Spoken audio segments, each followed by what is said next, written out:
सो hello guys, good morning. कैसे हैं आप सभी? I hope you all are good. और प्रिपरेशन भी आपकी अच्छे से चल रही है।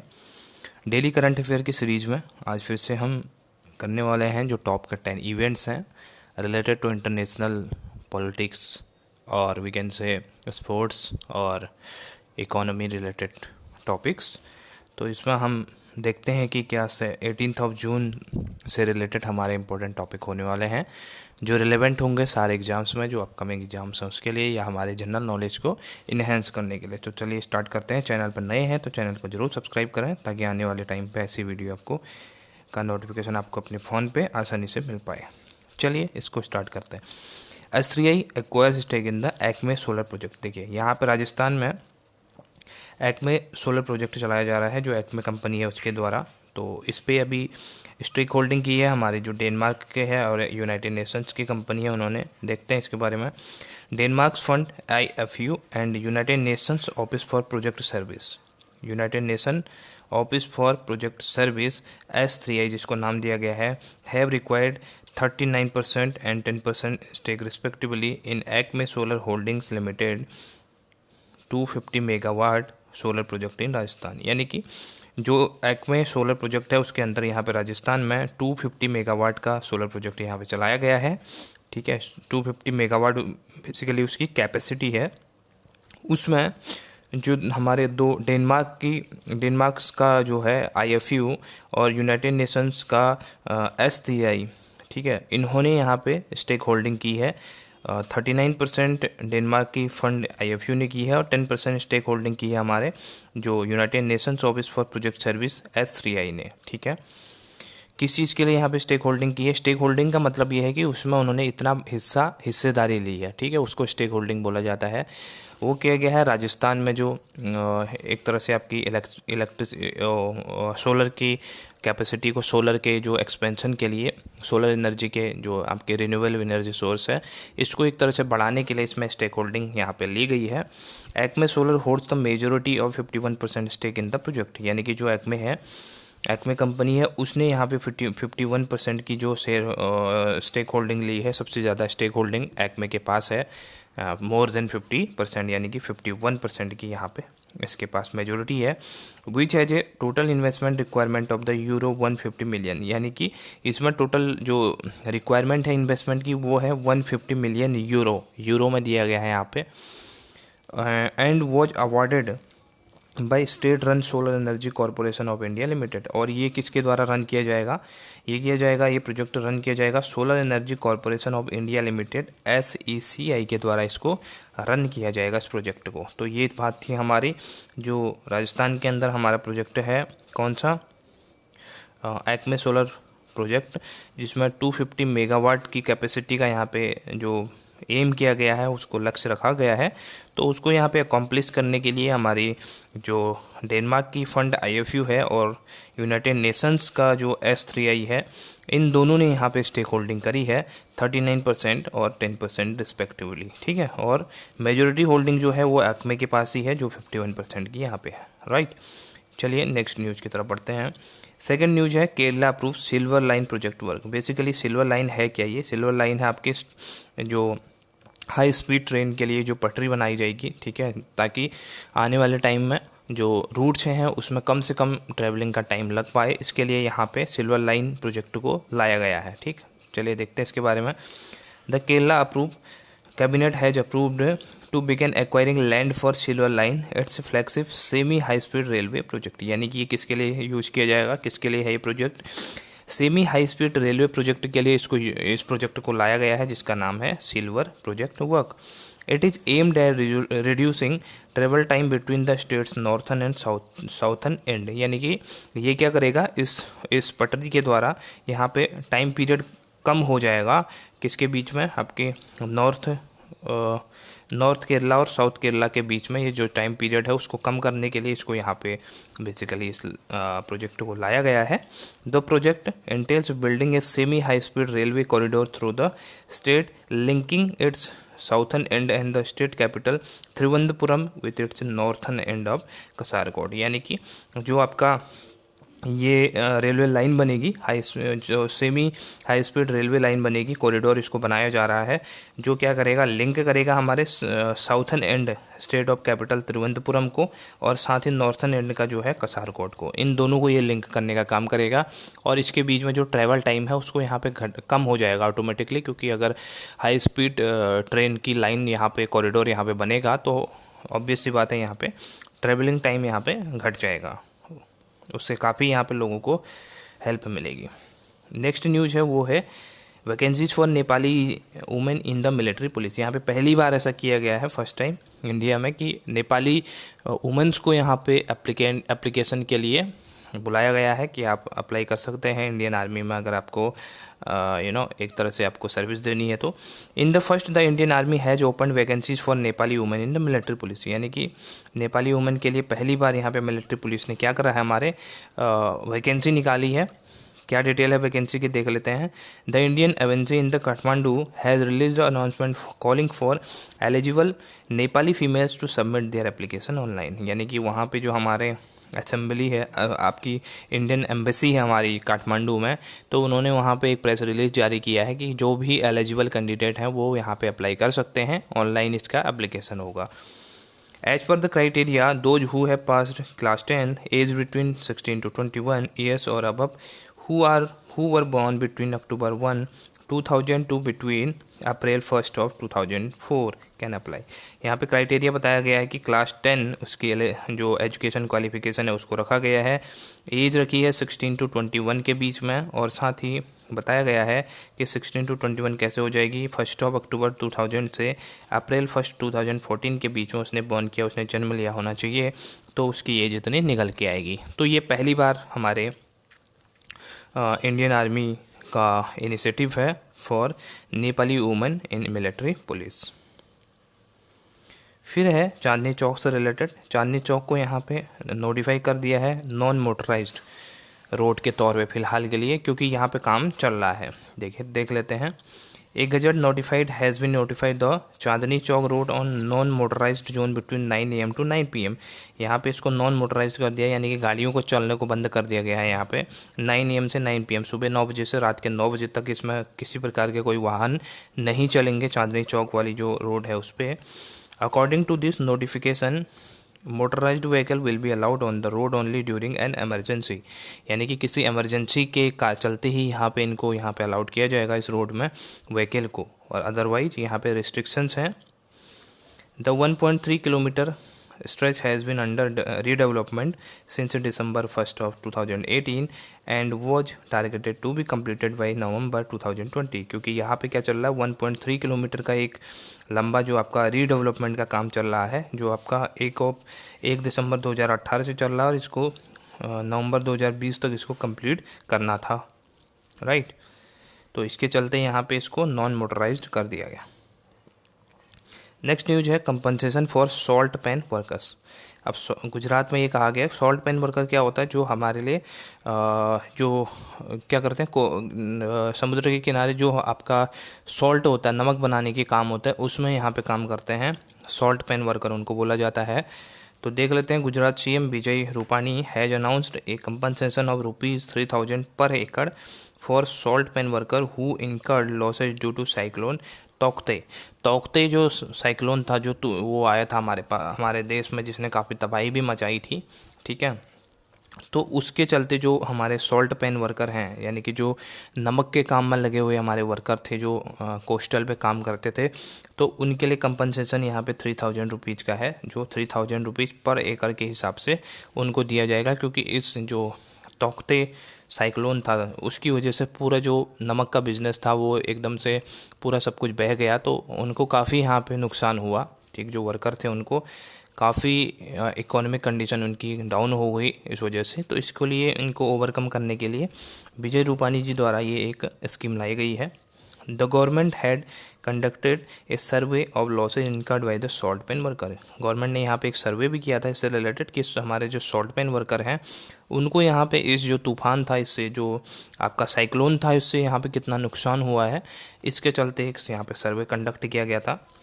Salt amounts worth crores of the rupees were washed away in the different parts of the Gujarat due to the flooding caused by the heavy rains brought by the cyclone। यानी कि यहाँ पे करोड़ों रुपए का नुकसान हुआ है हमारे जो सॉल्ट पैन वर्कर थे उनको, उनकी साइक्लोन की वजह से, क्योंकि यहाँ पे हैवी रेन हो गई थी, ज़्यादा बारिश हो गई थी। बारिश की वजह से सब कुछ जो नमक का कारोबार था वो प्रभावित हुआ। सारा नमक का जो था, जो रॉ मटेरियल था वो बह गया, ठीक है, गल गया सब। तो इसकी वजह से इनको यहाँ पे कंपनसेशन देने का ये प्रस्ताव लाया गया है। नेक्स्ट न्यूज़ है LIC CSL IDBI bank launch Shagun. यहाँ पे LIC CSL जो कि आपका LIC कार्ड सर्विस लिमिटेड होता है, फुल फॉर्म इसका LIC CSL का। कार्ड LIC तो LIC life insurance corporation, card service limited CSL। तो इन्होंने IDBI के साथ में एक यहाँ पे कोलैबोरेशन किया है और एक कार्ड को लॉन्च किया जिसका नाम है शगुन। LIC cards limited service LIC CSL है joined the hands with the IDBI banks to launch contact lens prepaid gift card Shagun on the RuPay platform. यहाँ पे रूपे प्लेटफॉर्म में इसको लॉन्च किया गया है। जैसे हमारे ATM कार्ड्स होते हैं वहाँ पे भी आपने देखा होगा, यहाँ पे रूपे लिखा हुआ होता है, ठीक है। और तो LIC CSL ने क्या किया, IDBI के साथ मिलकर ये काम किया है, जिसमें कॉन्टेक्टलेस प्रीपेड गिफ्ट कार्ड के तौर पे इसको लॉन्च किया गया है। किसको? शगुन को। इसमें आपकी जो अमाउंट रहेगी वो आप 500 से 10,000 के बीच में इसमें आप अपनी अमाउंट को जमा कर सकते हैं। और इससे आप डिफरेंट टाइप के जो शॉपिंग्स वेबसाइट्स हैं या ई-कॉमर्स वेबसाइट है वहाँ पे आप इसको एक्सेस कर पाएंगे इस कार्ड को। जैसे आप प्रीपेड कार्ड जो आपका ATM कार्ड होता था या आप क्रेडिट कार्ड होता था उस तरह से आप यूज करते थे, तो इसको भी है जैसे ही उसको जैसे ही यहाँ पे यूज किया जाएगा। और बेसिकली ये फ़िलहाल के लिए आपके LIC और उसके सब्सिडीज़ के लिए यहाँ पे अवेलेबल है। The Shagun card will initially be available to LIC and its subsidies and associated for office use. यहाँ पे यानी कि इसको अभी ओपन मार्केट में लॉन्च नहीं किया गया, बल्कि इसको अभी LIC और LIC की जो सब्सिडीज़ कंपनी है उनके जो एम्प्लॉयज़, उनके जो कस्टमर्स हैं उनके लिए इसको बेसिकली अभी लॉन्च किया गया है। बाद में इसको अभी ओपन मार्केट में भी इसको लॉन्च किया जाएगा। It will be used for facilitate awards and special rewards during official conference and function. यानी कि यहाँ पे ये यूज किया जाएगा आपके जो ऑफिशियल कॉन्फ्रेंसेज होंगे या कोई फंक्शंस है, तो उसमें एक एज ए गिफ्ट कार्ड आप इसको यूज करते हैं, किसी को गिफ्ट देना है या किसी को आपको रिवॉर्ड देना है, तो उसके तौर पे आप इसको यूज कर पाएंगे। तो ये आपका था शगुन से रिलेटेड जो LIC CSL LIC card service limited और IDBI के कोलाबोरेशन से यहाँ पे सामने आया है। फिर है Canara bank to buy 12% stake in bad bank. यहाँ पे अब बेड बैंक क्या है, केनरा बैंक तो आप सबने सुना होगा, बट बेड बैंक आपने नहीं सुना होगा। बेड बैंक का मतलब क्या होता है? बेड बैंक मतलब बुरा बैंक, बुरा बैंक नहीं होता बेसिकली। बेड बैंक का मतलब होता है कि जो हमारी एसेट्स रिकन्स्ट्रक्शन कंपनीज होती हैं उनको बेड बैंक बोला जाता है। एसेट्स रिकन्स्ट्रक्शन कंपनीज ARC ये इनका होता है। इनका काम क्या होता है? इनका काम होता है कि जो भी हमारे बेड डेट्स हैं, यानी कि जो भी हमारे, जैसे फॉर एग्जांपल LIC से किसी ने लोन लिया लेकिन वो लोन को नहीं चुका पाए और बेड डेट हो गए, जैसे NPA हो गए, ठीक है, NPA हो जाता है। जैसे विजय माल्या हो गया, मेहुल चौकसी हो गया, ये सब लोग क्या करके लोन लेके भाग गए, तो इनका जो हो गया ये NPA घोषित कर दी गई। NPA का मतलब होता है नॉन परफॉर्मिंग एसेट। 90 दिन का टाइम पीरियड होता है जो इंस्टॉलमेंट है, उसके 90 दिन तक अगर पैसा आ गया तो ठीक है, वरना उसके बाद उसको क्या कर दिया जाता है, NPA यहाँ पे डिक्लेयर कर दिया जाता है बैंक के द्वारा।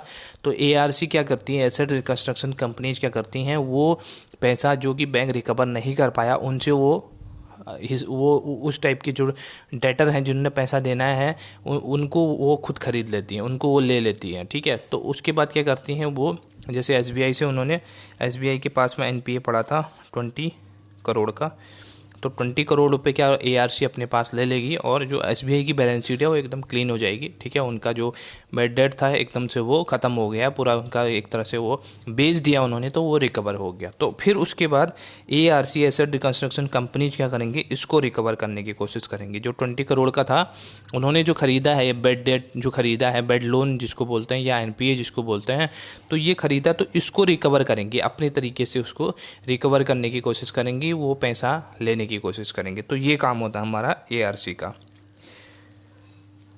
इसमें न्यूज में बताया गया है केनरा बैंक खरीदेगा 12% stake in bad bank. Bad bank कौन सा? नेशनल एसेट रिकंस्ट्रक्शन कंपनी, जिसको NARCL, ठीक है, नेशनल एसेट रिकंस्ट्रक्शन कंपनी, उसके अंदर केनरा बैंक खरीदने वाला है 12% का स्टेक, ठीक है।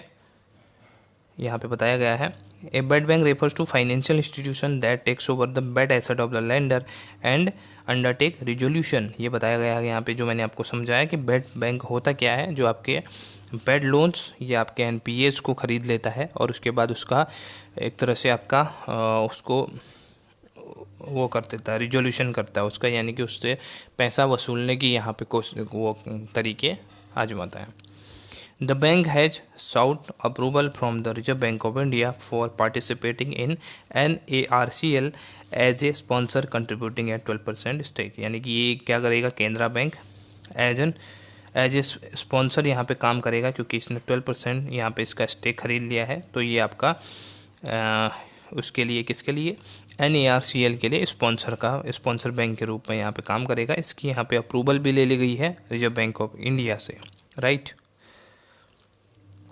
फिर है इंडिया हैज़ 156 न्यूक्लियर वॉरहेड्स। यहाँ पे बताया गया है, जो आपकी रिपोर्ट है वो दी गई है आपकी Stockholm international peace research institute SIPRI ने एक रिपोर्ट यहाँ पे रिलीज किया। उसमें बताया गया है कि कौन से देश के पास कितने न्यूक्लियर पावर, यहाँ पे न्यूक्लियर वेपन्स हैं। तो चाइना, पाकिस्तान, इंडिया, इन तीनों के पास कंजिक्यूटिवली कितने हैं? 350 चाइना के पास है, पाकिस्तान के पास में 165 है और इंडिया के पास में 156 न्यूक्लियर यहाँ पे न्यूक्लियर वेपन्स यहाँ पे हैं। और ये जनवरी 2021 का डेटा है, ठीक। As per its assessment Russia and the US together poses over 90% of the estimated 13,080 global nuclear weapon. यानी कि यहाँ पे कहा गया है कि जो आपके रशिया और US के पास में 90% न्यूक्लियर, जो टोटल हमारे जो वर्ल्ड में न्यूक्लियर वेपन्स हैं उसका 90% रशिया और US के पास में है। कितने वेपन हैं टोटल? 13,080 न्यूक्लियर वेपन अकेले रशिया और US के पास में है, जो कि टोटल का 90% हो जाता है। जो बाकी का 10% है वो हमारे चाइना, पाकिस्तान, इंडिया के पास में है, ठीक है। नेक्स्ट न्यूज़ है आज के जो 18 जून है, उस दिन कुछ ना कुछ यहाँ पे सेलिब्रेट किया जाता है। उस डे का नाम है सस्टेनेबल गैस्ट्रोनॉमी डे। ये मनाया जाता है। और ये गैस्ट्रोनॉमी क्या होता है? बेसिकली गैस्ट्रोनॉमी आपका कल्चर एंड फूड, इससे रिलेटेड होता है। ये कल्चर एंड फूड से रिलेटेड जो भी स्टडी होती है उसको गैस्ट्रोनॉमी बोला जाता है। तो सस्टेनेबल गैस्ट्रोनॉमी डे मनाया जाता है 18 जून को। It emphasizes the needs to focus on attention on the role that sustainable gastronomy can play.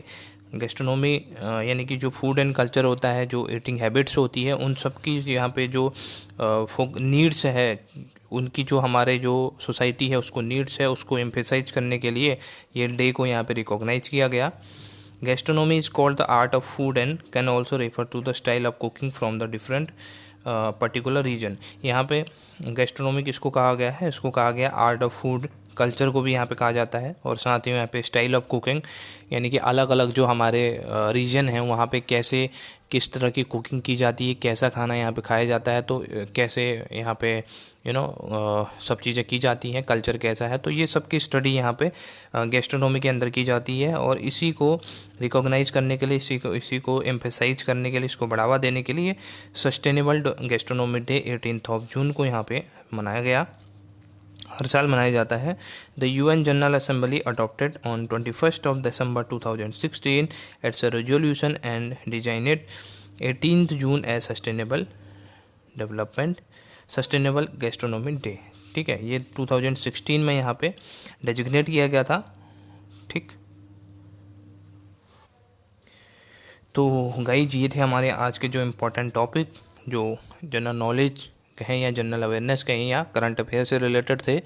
I hope कि इसमें आपको कुछ सीखने को मिला होगा, और फिर मिलते हैं नई वीडियो के साथ। तब तक आप बने रहिए चैनल पे। Thank you so much for watching. Take care, bye bye.